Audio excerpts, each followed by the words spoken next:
Gorontalo, Sulawesi Barat, Maluku, Maluku Utara, Papua, dan Papua Barat. Sementara jumlah kasus yang semakin lama semakin menurun tergambar dari Provinsi Aceh, Riau, Sumatera Selatan, Jambi, Lampung, DKI Jakarta, Jawa Barat, Jawa Tengah, Daerah Istimewa Yogyakarta, Banten, Nusa Tenggara Timur, Kalimantan Timur, Kalimantan Utara, Sulawesi Tengah, dan Sulawesi Selatan, serta Sulawesi Tenggara. Beberapa provinsi yang dikategorikan dalam 102 daerah yang dapat dikategorikan belum terdampak saat ini sedang menuju pelaksanaan yang pedoman masyarakat produktif dan aman COVID-19, di mana beberapa daerah saat ini sedang menyiapkan protokol-protokol mengadopsi dari pedoman-pedoman yang disiapkan oleh pemerintah dari berbagai KL yang kemudian yang sudah di-approve oleh Kementerian Kesehatan, di mana terdapat 102 kabupaten kota yang tidak memiliki atau belum memiliki kasus yang sudah siap menuju pelaksanaan tatanan baru. Kemudian juga terdapat 85 kabupaten kota yang memiliki risiko tinggi atau merah, dan 180 kabupaten kota dengan risiko sedang atau berwarna oranye, dan 139 kabupaten kota dengan risiko rendah atau kuning. Terhadap daerah-daerah ini ya tetap berlaku pedoman pokok, yaitu prinsip umum pendekatan, di mana kebijakan yang dilaksanakan tetap berdasarkan data terkini dan kesiapan daerah. Oleh karenanya daerah diminta setiap hari atau setiap periodik melakukan evaluasi terhadap data-data yang update dan selalu meningkatkan kesiapan daerahnya. Kemudian juga terus-menerus memperkuat rencana mitigasi untuk transmisi dan penyebaran virus, serta mewaspadai adanya gelombang kedua di tiap-tiap daerah, di mana kadang-kadang data naik dan turun. Ini terus dilakukan perkuatan-perkuatan, kemudian melakukan masif testing, termasuk juga dengan agresif tracking. Juga terus melakukan perlindungan terhadap kelompok-kelompok rentan, penyandang disabilitas, orang tua, perempuan, dan anak-anak. Serta terus menguatkan kebijakan pemerintah daerah yang memperkuat karakteristik tiap-tiap daerah, serta mengampu kepada pelaksanaan atau memperkuat kepada kearifan lokal. Dari beberapa praktek kita ketahui kearifan lokal memegang peranan yang cukup signifikan di dalam menghambat perkembangan virus, seperti kebijakan lokal di tingkat desa, di tingkat RW, RT, dan sebagainya.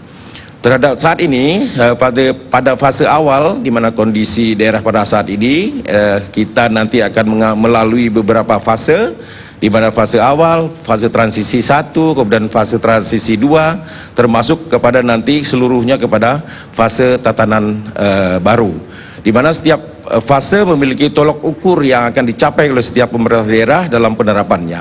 Oleh karenanya pemerintah daerah yang saat ini sedang mempersiapkan pedoman-pedoman tatanan baru di dalam menjalankan masyarakat produktifnya, terus menerus sekarang sedang menyiapkan persiapan-persiapan ke arah tersebut, dengan tetap memperhatikan amanah bersama di antara Mendagri dan Menteri Keuangan, di mana tetap memperkuat belanja di bidang kesehatan agar bisa dicapai dengan good caring. Kemudian juga memperkuat jaring pengamanan sosial, memperkecil gap antara yang sudah mendapatkan jaminan sosial maupun yang belum, serta juga memperkuat dampak ekonomi, menghidupkan ekonomi masyarakat, sehingga dengan ekonomi hidup masyarakat memperoleh pendapatan. Dengan memperoleh pendapatan maka masyarakat juga mampu memperkuat dalam penanganan kesehatan tiap-tiap masyarakat. Bapak Ibu sekalian yang saya hormati dan saya muliakan, beberapa kriteria umum dalam pelaksanaan pembatasan serta tahapan menuju tatanan baru, memang ada beberapa tindakan yang mesti diperkuat.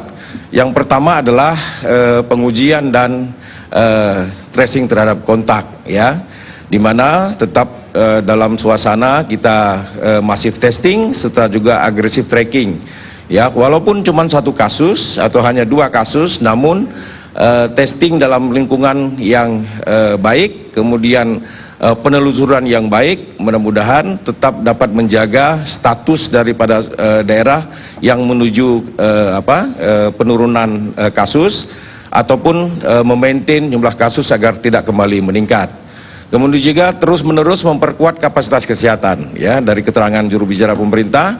Saat ini tingkat hunian pemerintah, tingkat hunian rumah sakit dan beberapa kapasitas kesehatan kelihatannya saat ini sudah stabil, ya. Kita tidak overload dalam pelayanan kesehatan, tapi terus diperkuat kapasitas kesehatan serta medik yang harus diperkuat. Kemudian juga perlu menyusun perencanaan. Ya, tentu saja semakin baik perencanaan, maka semakin bagus pelaksanaannya. Oleh karenanya, perencanaan yang disusun diantaranya adalah perlindungan kesehatan terhadap pekerja di fasilitas kesehatan, industri strategik, dan transportasi massal yang menggunakan protokol-protokol yang telah ditentukan. Bapak Ibu sekalian yang saya hormati, dalam menuju tatanan baru memang banyak kriteria yang saat ini bermunculan. Tapi paling tidak pada pokoknya adalah 3 kondisi utama yang harus dinilai sebelum menentukan suatu fase dalam proses tatanan. Sekurang-kurangnya adalah kondisi epidemiologi. Ya, penilaian ini harus dilakukan secara periodik oleh pemerintahan daerah dengan pedoman kepada edaran atau pedoman yang telah ditentukan oleh Kementerian Kesehatan dan gugus tugas nasional. Kemudian juga aspek layanan kesehatan, ini juga terus diperkuat. Kemudian juga aspek-aspek kondisi kesehatan masyarakat. Ini yang harus terus-menerus dinilai dan dievaluasi oleh pemerintah daerah.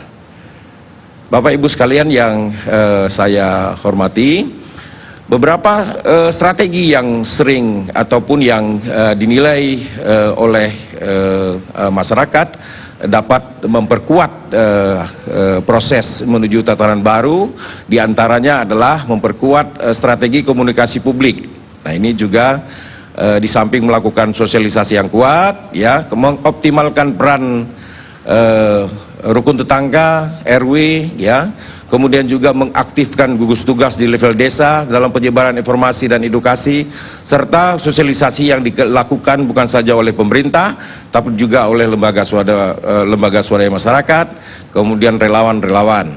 Termasuk juga melibatkan aktif relawan yang saat ini telah tersedia banyak. Kami beberapa waktu yang lalu berkoordinasi dengan koordinator relawan COVID-19, sudah ada 30.000 relawan yang saat ini tersebar di pemerintahan daerah yang segera akan kami kirimkan surat kepada Pemda untuk dimanfaatkan untuk membantu Pemda dalam rangka menguatkan strategi komunikasi maupun sosialisasi bagi pemerintahan daerah. Kemudian juga melibatkan masyarakat setempat, ormas, serta figur-figur pemimpin adat.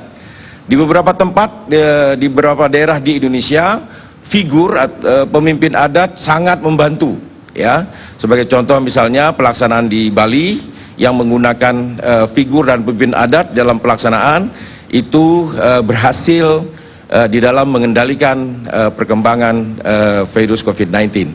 Juga komunitas lainnya, ya, seperti media komunikasi, komunitas radio, kemudian juga lembaga-lembaga termasuk pemanfaatan sosial media, ya, secara kuat, ya. Kemudian juga komunikasi yang berbasis internet, sosial media, kemudian juga kelompok-kelompok masyarakat yang bekerja di golongan ini, serta menggerakkan semua lapisan umur, ya. Sosialisasi ini juga bisa dilakukan dari rumah, di samping juga dalam kelompok masyarakat, namun juga bisa dilakukan dari rumah. Kemudian juga kerjasama dengan semua kelompok masyarakat, ya. Pendekatannya tetap pentahelik, ya, libatkan perguruan tinggi, libatkan masyarakat, melibatkan berbagai macam kelompok, ya, cerdik pandai untuk melakukan atau menuju kepada tatanan baru.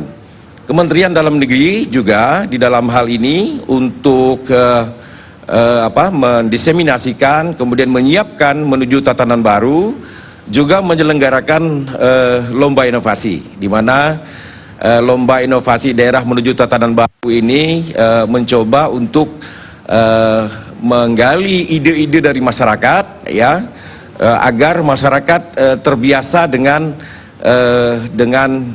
tatanan baru nantinya, ya, dimana dengan protokol-protokol yang disosialisasikan secara masif, kita berharap masyarakat dapat hidup kembali secara produktif, tetap dengan protokol kesehatan, ya.